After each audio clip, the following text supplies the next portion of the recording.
Friends, இன்றைக்கி நம்ம பார்க்க போகிற ரெசிபி என்னென்னு பார்த்தீங்கன்னா பச்சை சால்னா தான். ரொம்ப ஈஸியாக சிம்பிளாக டக்குன்னு செய்யக்கூடிய ரெசிபி. 2 விசிலில் முடிஞ்சிடும் நம்மளோட கிரேவி. வாங்க இதை எப்படி செய்யலான்னு பார்க்கலாம். ஒரு மிக்ஸி ஜார் எடுத்துக்கலாம்.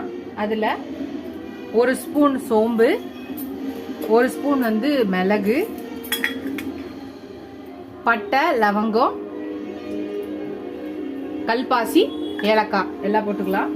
அப்புறம் முந்திரி போட்டுக்கலாம். அப்புறம் ஊற வச்ச கசகசாவை போட்டுக்கலாம். தேங்காய் துருவல் 1 கை போட்டுக்கலாம்.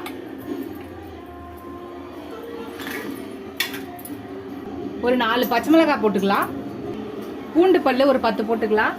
ஒரு சின்ன துண்டு இஞ்சி போட்டுக்கலாம். ஒரு 10 சின்ன வெங்காயம் போட்டுக்கலாம். 1 கை கொத்தமல்லி போட்டுக்கலாம். இது எல்லாத்தையும் நல்லா பேஸ்டா அரைச்சு எடுத்துட்டு வந்துடலாம். அவ்வளவுதான், நம்ம பேஸ்ட் அரைச்சாச்சு. இது ஒரு பக்கம் இருக்கட்டும். இப்ப ஒரு குக்கர் எடுத்துக்கலாம். இப்ப அதுல ஒரு 2 ஸ்பூன் நெய் போட்டுக்கலாம். நெய் காஞ்சிருச்சு. இப்ப வெறும் சோம்பு, பிரிஞ்சி இலை இது மட்டும் போட்டா போதும் தாளிக்க. இப்ப பொடியா நறுக்கின வெங்காயம், ஒரு பெரிய வெங்காயத்தை அரிஞ்சிருக்கேன் போட்டுக்கலாம். இத வதக்கிக்கலாம். வெங்காயம் வதங்கிடுச்சு. தக்காளி பொடியா நறுக்கினதை போட்டுக்கலாம். இப்ப இதையும் சேர்த்து நல்லா வதக்கிக்கலாம்.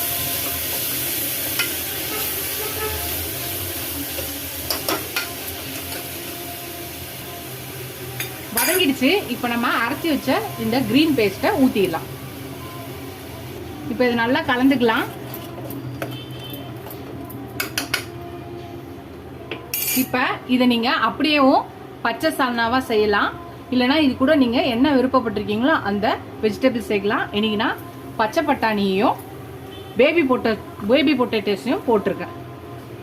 இதையும் சேர்த்து நல்லா வதக்கிக்கலாம். இதுக்கு தேவையான அளவான உப்பு போட்டுக்கலாம். இப்ப அதையும் சேர்த்து நல்லா வதக்கிக்கலாம். இப்ப இதுக்கு தேவையான 1.5 2 சொம்பு தண்ணி ஊத்திக்கலாம். நான் மிக்ஸி ஜார்ல இருந்து இது பண்ணி ஊத்திக்கிறேன். இப்ப இதை நல்லா கலந்துக்கலாம். கலந்துட்டு குக்கரை மூடிடலாம். குக்கர் மூடி விசில் போட்டு 2 விசில் ப்ரெஷர் அடங்கி ஓபன் பண்ணா நம்மளோட பச்சை சால்னா ரெடி ஆயிடும். பார்க்கலாம். ஃப்ரெண்ட்ஸ், நம்மளோட பச்சை சால்னா ரெடி ஆயிடுச்சு பாருங்க. 2 விசில்ல நம்மளோட டக்குன்னு ஒரு குருமா ரெடி ஆயிடுச்சு. நீங்க இதை வெஜிடபிள்ஸ் இல்லாம எல்லா வெஜிடபிள்ஸும் போட்டு செய்யலாம். இல்லை இந்த பட்டாணி உருளைக்கிழங்கு போடாம வெறும் சால்னாவும் செய்யலாம், எம்டி சால்னாவை. இப்போ இன்னைக்கு நான் சப்பாத்தியோட தான் நான் இன்னைக்கு பண்ணியிருக்கேன். நீங்கள் இதை இட்லி, தோசை, இடியாப்பம் அது கூட நீங்கள் இதை செய்யலாம். ரொம்ப சூப்பராக இருக்கும். நீங்களும் இந்த பச்சை சால்னாவை ட்ரை பண்ணி பாருங்கள். ட்ரை பண்ணி பார்த்து எப்படி சொல்லுங்கள். ஃபஸ்ட் டைம் என் சேனலை பக்கம் சப்ஸ்கிரைப் பண்ணிட்டு பாருங்கள். ஃபுல் வீடியோ பாருங்கள். இதோட அடுத்த ரெசிபியில் பார்க்கலாம். Tata bye friends.